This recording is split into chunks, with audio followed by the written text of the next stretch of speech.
この夏、3年前と同じようなモーション。 I didn't have a particular way that I wanted to do this. I kind of wanted to just be casual. Okay. Because that's what I'm best at. Okay. So, start with a little introduction. Mm-hmm. This is Domo. Say hi, Domo.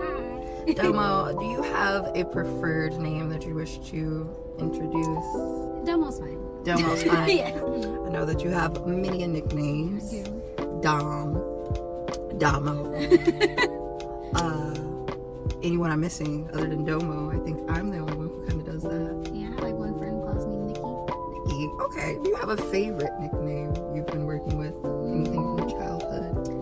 Probably my mom calls me Tuki, and so my nieces and nephews call me Auntie Tuki. Very And sweet. I was thinking quite gangster, actually. I mean, it gives me a little Tunchi, is what I think. Where did that come from? Did she at least give you the background? No. Even better. Those are the best nicknames. Indeed. Okay, so what do you do, or what do you want to do? You know, both are equally important. So if you don't want to talk about what you actually do, we can talk about what you want to do. Okay. I do work in I think my dream job would be to open up like a tea house, somewhere relaxing. We've talked about this. Yes, very zen. Okay, that would be my dream job for sure. I think that's a lovely dream because we don't have many tea houses in Detroit that I know of. Two now. No, but I think the one in Midtown closed. Rest in peace. You see? New opportunity for you. You know, we have a fashion show coming up. We can shout that out too. Let's not. No, they're not worth shouting out. Sorry. Should have mentioned they're not. No, it's not. I'm just nervous about it, you know? Why are you nervous? This is like your fourth or fifth one. It doesn't get easier. I think that it does. Just not for you? Just not. I just maybe not this early on in the game, maybe. Okay. You know, because I enjoy it, you know, but I don't want to share it with anybody. It's my own special thing. All right. Well, we won't put it on blast too much. Okay. I think that we should mention though the boba that you finished. She killed hers, and I'm working on it. I'm a Boba-Gal though. You know the Boba-Gal. I'm learning. We went to Tiger Sugar. This one's in, I think, Madison Heights, and they also have one in Bloomfield Hills. Yes. They just opened, and they had a little collab with Hello Kitty. I also got this a souvenir cup. Blush pink. I know it's really hard to tell because of the lighting. This one was the Strawberry Crush one, so it was Hello Kitty inspired, but I already drank it. You can see it on branding on the straw. How cute. Probably plug in some photos and video. They have photos for all of the boba, which makes it really easy to decide because I'm not gonna know off of an ingredient list. That's why I get intimidated at Starbucks. That's fair. And I don't go. Yeah. All right, so as far as the anime side of this whole conversation, we have a non-watcher with us today. I remember you telling me once that your introduction to anime was typically through men you were dating. Yeah. Thus resulting in you being introduced to Demon Slayer Season 2 during the finale. The finale, yep. So if you've watched Demon Slayer, the second season, and watched that finale, you know, the massive fight scene that seemed to go on for 4 episodes, that was her introduction as a whole. Yes. My other first introduction was the first episode of Attack on Titan. Okay. And I was not... Don't do that to people. People love Attack on Titan, but it's certainly... graphic. Okay, that's one word, for sure. I think it was more graphic than I was expecting it to be. Graphic. Yeah. Genocide. Homicide. Suicide. Yeah. All the sides. All which are happening to children. And I think that made it even more graphic. Like, these are not adults having these very adult experiences. These are children. Yes. I think you also mentioned that even though you watch true crime, that does not mean you want to see dying children. And at least the true crime will blur the body. Yeah. Most true crime, they'll blur out the body or be a dramatization. You see a leg, a foot, a little zoom in. It's assumed. It's assumed. Like, fill this in with your imagination. There was like no fill in. No filler ever. with that one. Well, that helps me a lot because I really like to recommend anime to all kinds of people, and I think one of my favorite people are people who don't really watch anime, because I don't know, it's something fun about getting to learn the likes and dislikes. Yeah. And then giving them something they actually like when they pretty much would have had never watched any to begin with, or had prior misconceptions about what anime is. So we have had you watch Agretsuko, Beastars, and Happy Marriage, which was probably the last one. Yep. I think we also sporadically watch Romantic Killer, which I personally haven't watched yet. I think I watched the first episode. Yes, I've been recently introduced to Zom 100. Okay. So I've watched a few episodes of that. It is on indefinite hiatus at the moment, so don't get too attached. Okay, that's good to know. But the pure joy he felt when he realized he didn't have to go to work was so relatable. Yeah, I think we're all wishing. I was like, yes. I don't wish for a zombie apocalypse, but I get the desperation. You get the release. Yes. The relief from being expected to wake up day in, day out for somebody else. Yeah. Yeah, we're not enjoying that. We're not enjoying careerhood. It is a lot. I do not dream of labor, no. No. That's why we're doing this. Yes. So I wanted to kind of go over why I qualify you as a non-watcher. Okay. Based on my own little, what's the word? Like rubric? Rubric. Yes, that's a good way to put it. So this isn't some sort of like elitist way to categorize people. It just kind of helps me sort so I know what type of recommendations to make. So in my mind, a non-watcher doesn't mean they've never watched anime, but they don't consistently watch or seek out anime. Okay. You don't have a favorite genre, character, or theme. 3, doesn't know how many episodes are standard for an anime. How many? 12 is the standard. Most anime air 12 episodes, sometimes 13, sometimes 24. I'm not too sure what determines why some will get 24 in their first season and others will only get 12, 13. But the standard is 12, which I think is enough. You know, unless it's really, really good, we don't need 24 episodes in the first season. Kind of give me a little taste, move on.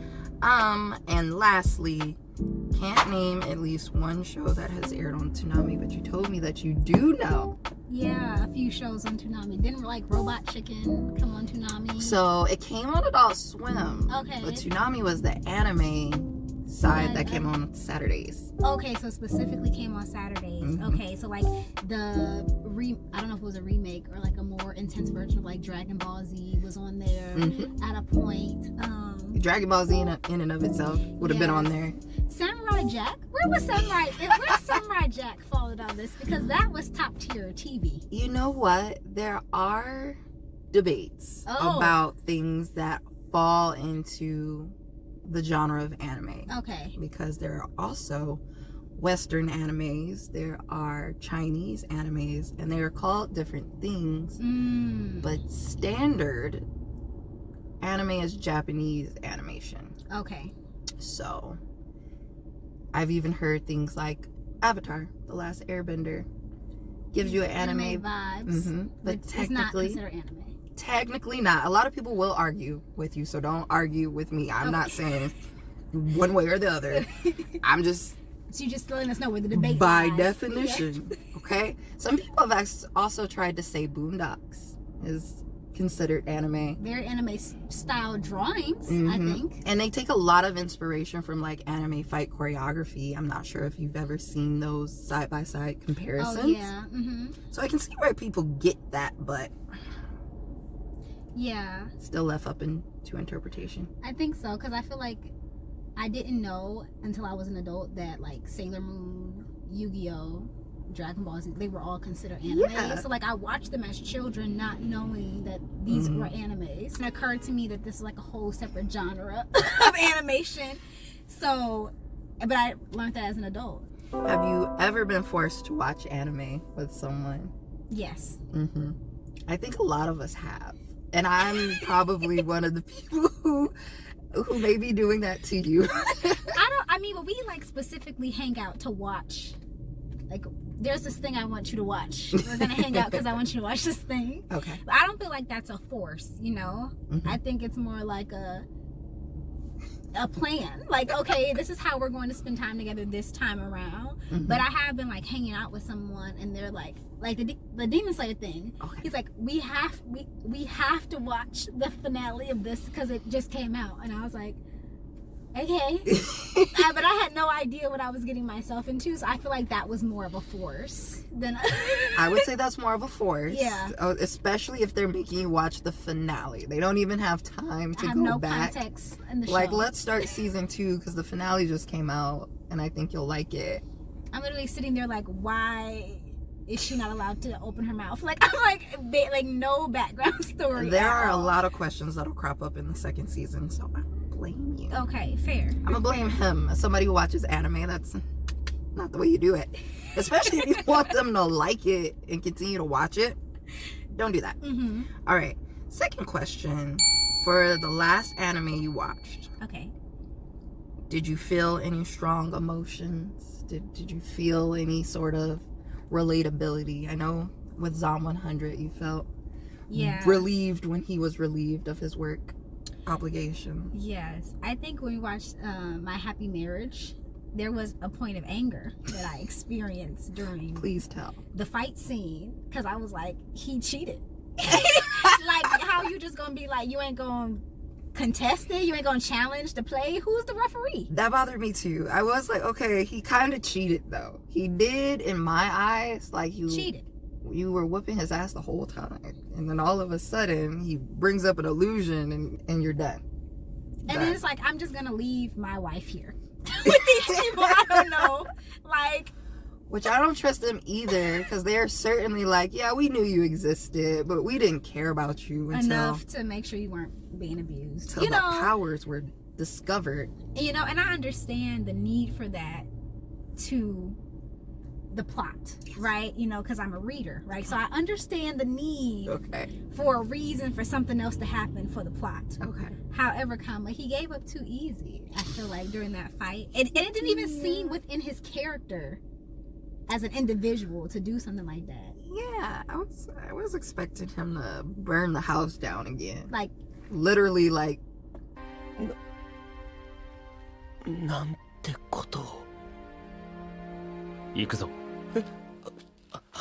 I wanted to ask, what would you rate My Happy Marriage? Like, on your own personal 1 to 10 scale.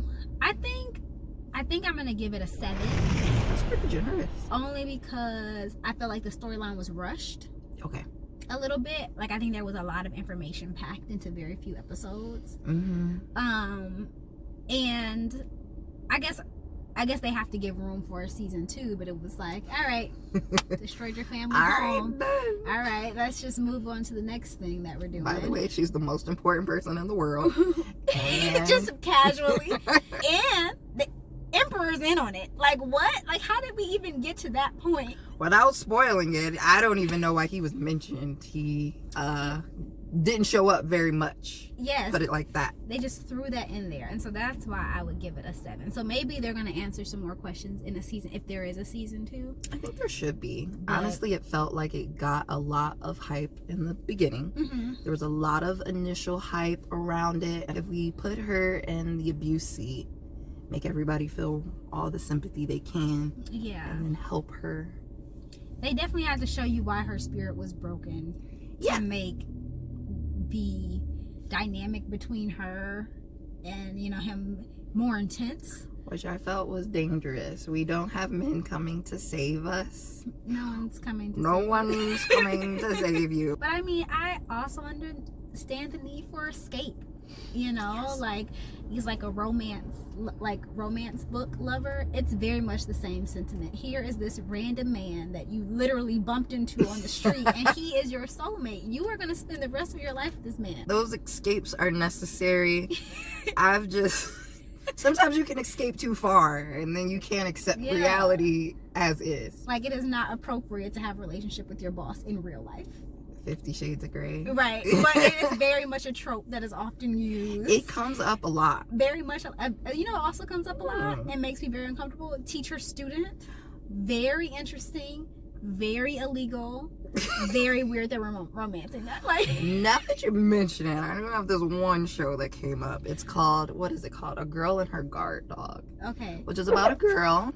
The story goes, we have a girl in high school. She's a young, beautiful, socially awkward because she's the granddaughter of a Yakuza member. Okay. Parents died when she was younger. The Yakuza are gangsters and they are pretty much the mob. So like a mafia type vibe. Yeah, so the other little kids didn't want to play with her. She is raised by a Yakuza member. He pretty much raises her like his own kid. He doesn't have a kid, but he's like, I'm gonna be your mom and your dad and your brother, whoever you need. I'm gonna be that guy. She wants to go and be a normal high school student by herself, and he follows her. He's feeling protective because she mentioned, I want to experience romance, I want to experience friendship, I want to experience high school. I thought he was a teacher. I thought he had ingratiated himself in the school as a teacher. He is playing a high school student. He is 26, playing a high school student with her in class, and he bribed the school to be a student. And her school let him. Well, you know, the mafia, yeah, right. the Yakuza, the mob. Who am I to say no? And the problem there's that grooming angle, that age gap. There's a lot of controversy around it. A lot of people are boycotting it. You know what it's actually giving me? It's giving Jacob imprinting on Nesbitt. That is what it's giving me. What the? Oh shit! It's giving Twilight. Okay. It's giving I'll Be Anything You Need is very much how Jacob defined imprinting in the books. You know what? You're absolutely right. Yeah. Because he's absolutely like, we can be brother and sister. Until you're of age, I'm going to make you your and then I'm going to marry you. Okay. You are on the money. Yes. Yes. It's reminding me of a few true crime stories. And that is what maybe the anime watchers and the true crime watchers need to come together and have a conversation about this. Talk about it. Let's talk Sit about down it. And maybe really correlate. hash this out. There are some tropes that are really just human behavior. I think what anime does, though, are they tend to romanticize. True crime has its own problematic subset of women in particular who are romanticizing and fantasizing about men who have committed mass murder, serial killers. And so you're right. This thing that is seemingly to be taboo is not actually that taboo if it's presenting itself in so many sectors of our society. I feel like everybody likes a little slice of taboo. Everybody likes a little deviance. Everybody's flavor is different. But like you said, women in danger just... It's not my kink. Like, I don't... Not your cup of tea. Not my personal cup of tea, but yeah. I can see how somebody would want to be a damsel in distress. That is the trope. Damsel in distress. I want to be saved and then taken care of. Yeah. There's so many tropes, so many genres, so many things. Yeah. I've noticed that anime has a tendency to be overly erotic. Yeah. So like it's instances where it's like I can't really tell the tone of this scene. Is this scene supposed to be sexy? 9 times out of 10, that's the goal. Okay, because it's not a sexy situation.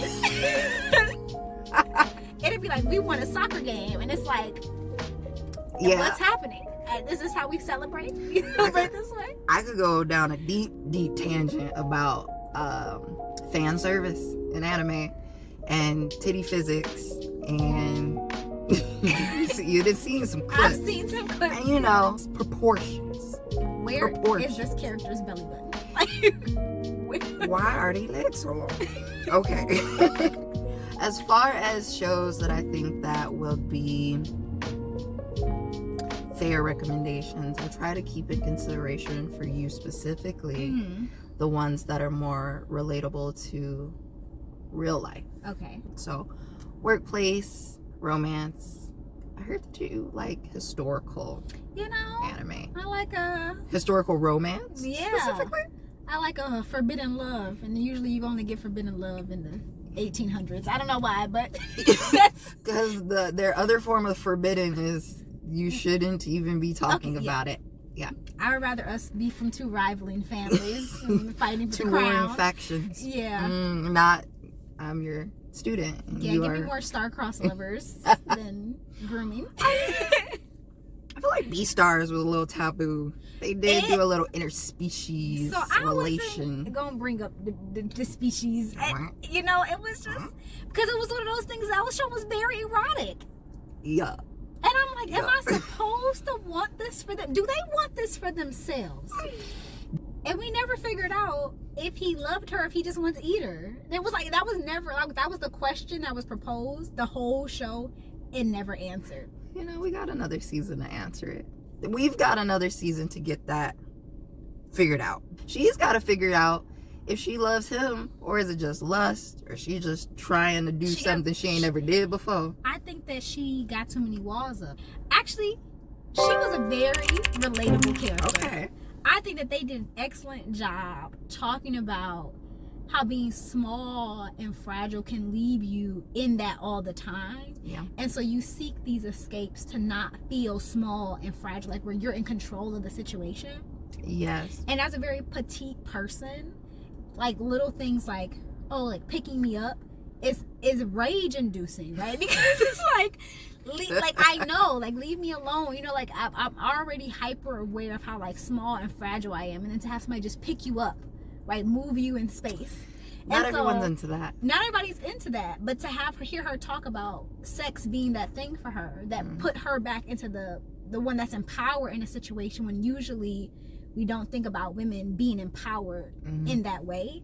I was like, okay, writer's room, I see what you're trying to do here. Even when I was fully grown, everyone would see me and treat me like a baby. Why are you smiling like that? Huh? Everyone puts on a smiley face when they interact with poor animals like me. Oh, sorry. Did I hurt you? Why don't you leave the rest to me, Haru? As I grew up around smiles of pity, I entered my 3rd year in junior high school. Will you go out with me? He's not smiling. I discovered the one thing that I can do to feel like I'm equal with others.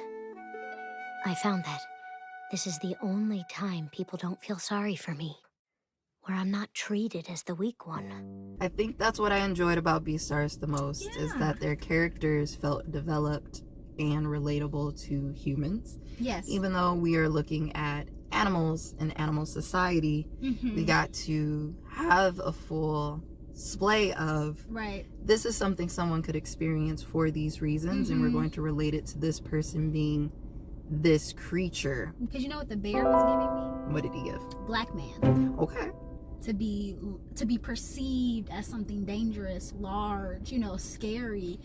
It gets to the point where it's like, I might as well embrace this thing because I'm going to be perceived this way anyway. Okay. You know what? I think I'd have to think a lot deeper on like some of the nuances and some of the even what's the side characters, because of course the main characters are going to feel more fleshed out, but I even liked how the dogs all hung out together and we had different dog energy, and they're like, well, yeah, I relate to your struggle, but we are not the same. Maybe that I don't share it to like the person of color, like we're all people of color, but our experiences are different. Or even like there's a book in social science called Why Are All the Black Kids Sitting Together at Lunch? Okay. And it's like, and it's giving very much it's that very same idea of like, even in larger settings we're going to seek community, right? Okay. And so it made sense for all of the animals to interact with one another, but then for you to still be different in your group was still frowned upon. Yeah. So her being this small, all white hair, even though she is definitely like the definition of purity, was not accepted by any of the other rabbits. None of the other rabbits was messing with her. They weren't, especially the one that was almost going extinct, feeling very protective of their race. And Okay, we're giving white supremacy. Oh shit. And I don't mean mean that in a bad way, but I'm thinking about how all of these things can be directly tied to something in like society. And I say white supremacy meaning like white supremacy is rooted in fear of things being different, of there not being enough room for you, of course in hatred, but we ain't gotta, you know, we knew that already.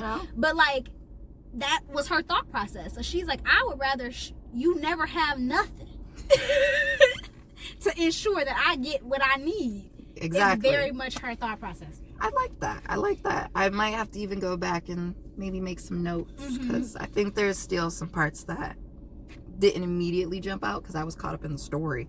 But once you peel away second viewing, yes, I'm pretty sure I'd get some of that in there. So in order to wrap this little interview up, I've got 3 recommendations. Love that for us. Now, I tried to keep the romance and the sometimes romance and fan service goes hand in hand. I tried to keep it at an adult pace, you see. So Vanitas, I think, would be really fun because the romance is at the adult level without overdoing the fan service, but giving you just a little bit of spice of like, ooh, vampires are kinky. Because they're biting each other. All right. Okay. I like a vampire. I don't know what it is about them. My favorite creatures of the night. Let us know if you don't like vampires, because I think most people do. Yeah, we got the werewolf people out there. Yeah.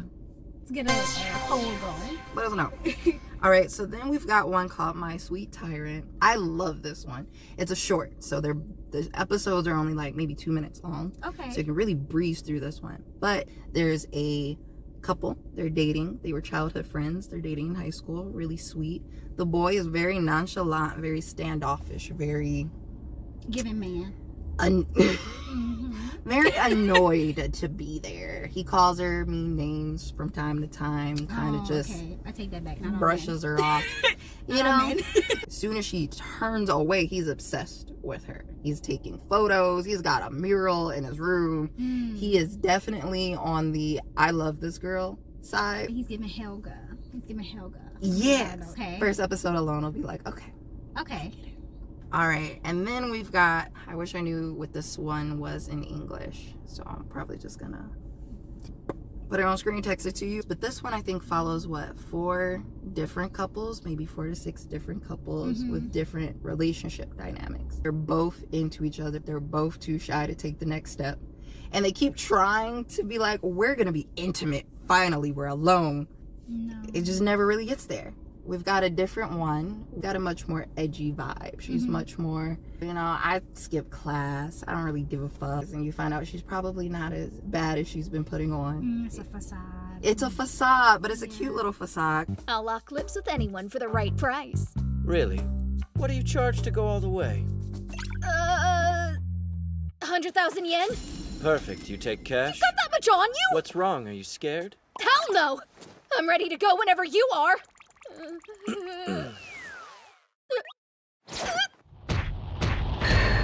This one gives me like, you know, those movies like Valentine's Day or like What to Expect When You're Expecting, where it's like following these different couples all navigating one particular situation. I'm seeing the rom-com in it.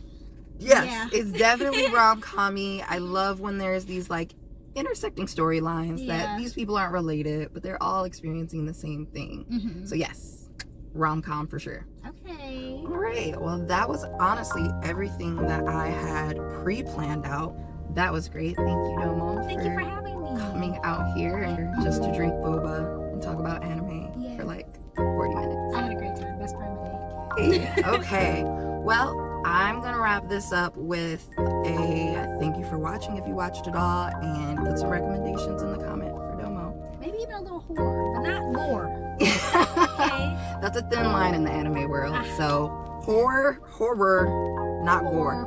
Horror, not gore. Yes. Yeah. Bye. Bye.